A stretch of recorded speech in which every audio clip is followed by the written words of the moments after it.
I actually think Caesarea is just impressive because it's by the sea. It's very beautiful to be by the beach. Right. But the actual ruins in Caesarea, you need a lot of imagination to try and figure out what was there. The theater in Caesarea is completely rebuilt. Okay, other than a few seats at the bottom 5% of and it. a little bit of the floor, the entire thing is rebuilt. It was destroyed.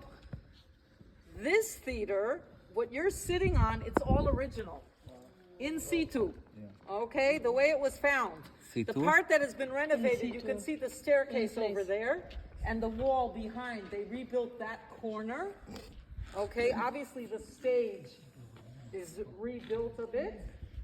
The pillars were put back up, and we're missing the back, which is called the Scanfrance. Scanafrance, exactly. And the height of the Scanafrance would be the height of the top seats, with a roof over it, which also helped project the sound. And you can hear how good the sound is here, right? Very good.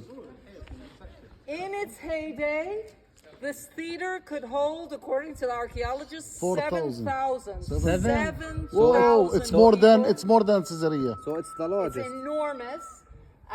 All the top seats are missing. You can see the black up there where it is missing. Why? Why? Because it used to be a wood. Right? Oh, why are the seats on the top missing? Here are the seats you're sitting on them. What happened to the seats up It's there? the They corridor. were used to build something else? It's the corridor. Water pulled to push them away. Okay, so there's two theories. Theory number one is in the early earthquake in the 4th century that the top was damaged a bit, and by then we're in the Byzantine era, it's Christian era. They're not using the theaters as much as they did in the Roman era, and they say, okay, you know what, we don't need those extra seats, it's enough for us what we have here. The more logical theory is that when all of this was covered, preserving it for us, we do know that the theater, like the tell, was sticking out.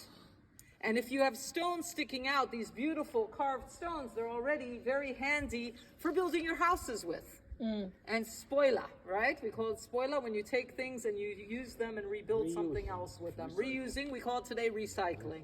Okay? So the top seats are gone, but all of what you're sitting on is original, which is quite amazing. The floor here was fixed actually just now during the last year because they want to have more concerts and things here.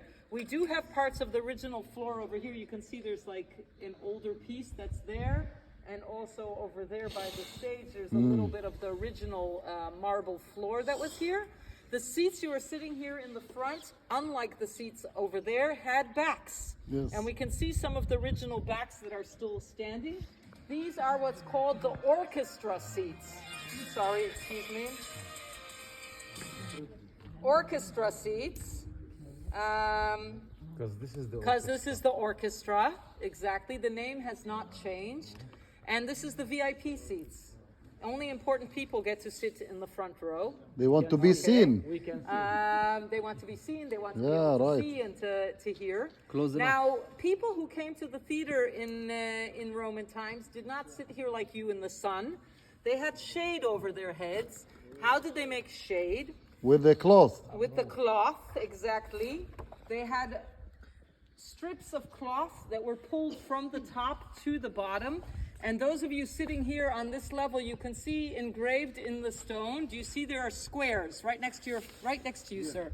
On either side of the staircase. Do you see those squares? Yeah. And there again behind you by those stairs, there's another square. Those squares also